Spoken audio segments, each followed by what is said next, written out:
আসসালামু আলাইকুম রহমতুল্লাহি ওবরাকাতুহ। নূর ডেইলি বাংলা ইউটিউব চ্যানেলের আরেকটি এপিসোডে আপনাকে স্বাগত জানাচ্ছি। আজকে আমি আপনাকে একটি গল্প পড়ে শোনাব। গল্পটির টাইটেল হচ্ছে আল্লাহর দান অস্বীকারীর পরিণাম।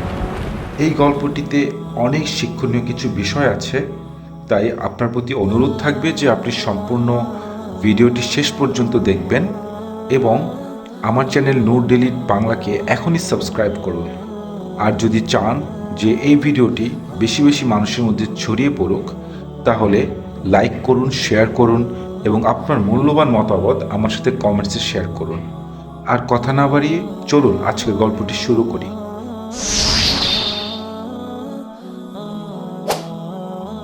রাসূলুল্লাহ সাল্লাল্লাহু আলাইহি সাল্লাম ইরশাদ করেন, বনী ইসরায়েলের 3 ব্যক্তি ছিল, যাদের একজন কুষ্ঠরোগী, দ্বিতীয়জনের মাথায় টাক এবং তৃতীয়জন অন্ধ।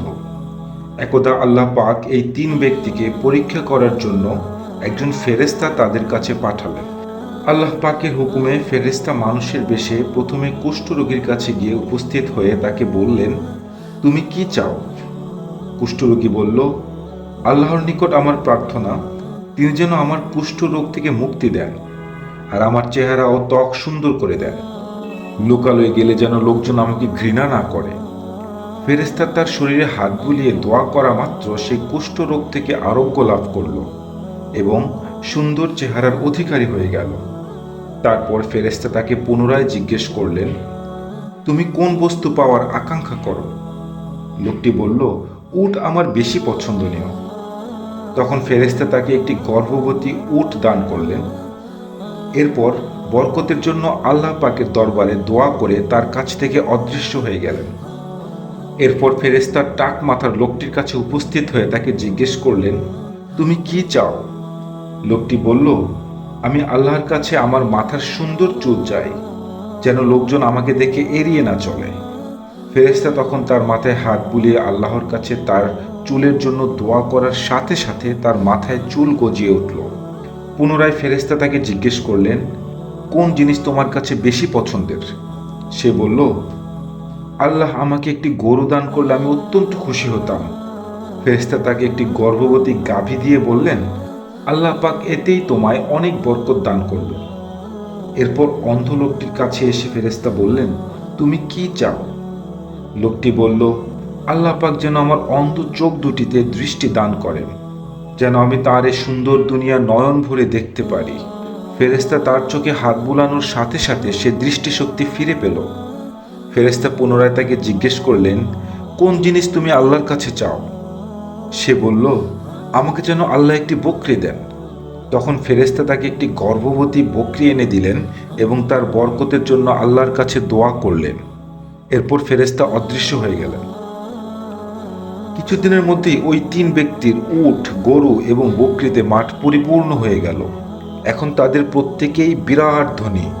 কিছুকাল পর সেই ফেরেশতা পূর্বের ন্যায় মানুষের সুরতে প্রথমে কুষ্ঠরোগীর কাছে এসে বললেন, আমি দেশ ভ্রমণে এসে বড়ই অভাবগ্রস্ত হয়ে পড়েছি। আমার একমাত্র বাহন জন্তুটিও মরে গেছে, পথ খরচ নিঃশেষ হয়ে গেছে। দয়া করে আপনি যদি আমাকে কিছু সাহায্য না করেন, তাহলে আমার কষ্টের সীমা থাকবে না। এক আল্লাহ ছাড়া আমার আর কোনো উপায় নেই। যে আল্লাহ আপনাকে এত সুন্দর স্বাস্থ্য ও সুস্থির চেহারার অধিকারী করেছেন, তার নামে আমি আপনার কাছে একটি উট কামনা করছি। মেহেরবানি করে আমাকে একটি উট দান করুন।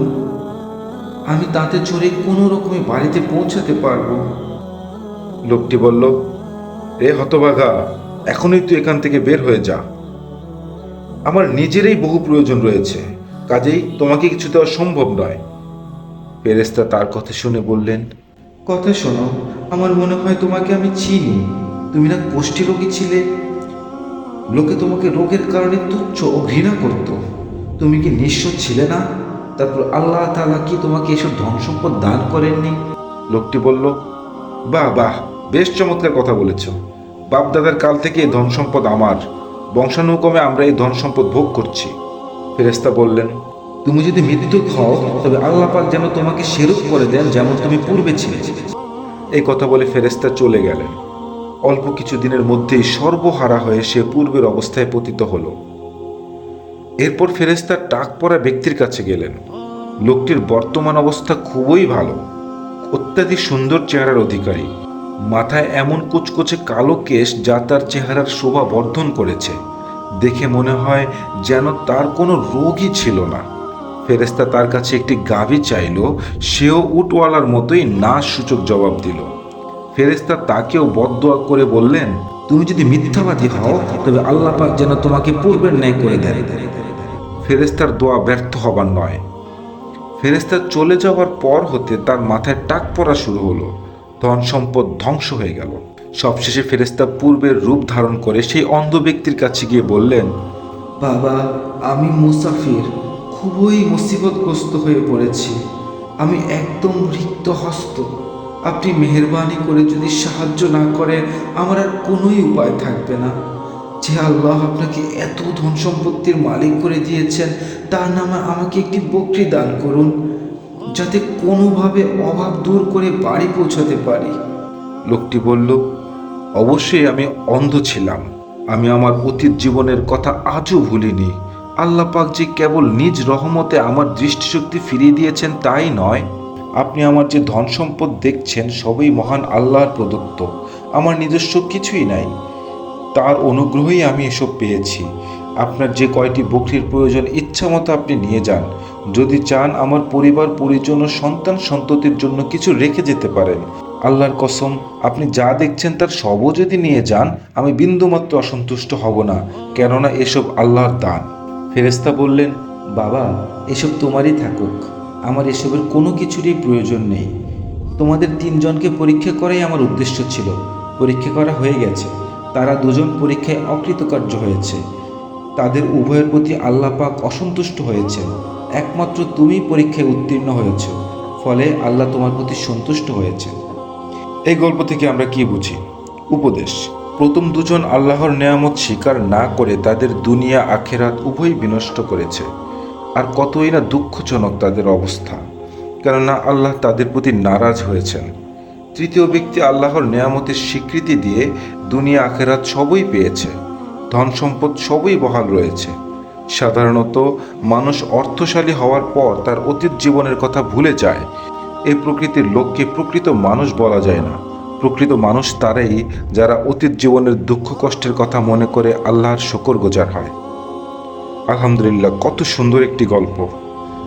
আশা করি গল্প থেকে আপনি গুরুত্বপূর্ণ কিছু শিখেছেন। আজকে গল্পটি এখানে শেষ করছি। অবশেষে বলতে চাই, আমার চ্যানেলটিকে সাবস্ক্রাইব না করলে এখনই সাবস্ক্রাইব করুন। আমার সাথে থাকার জন্য ধন্যবাদ।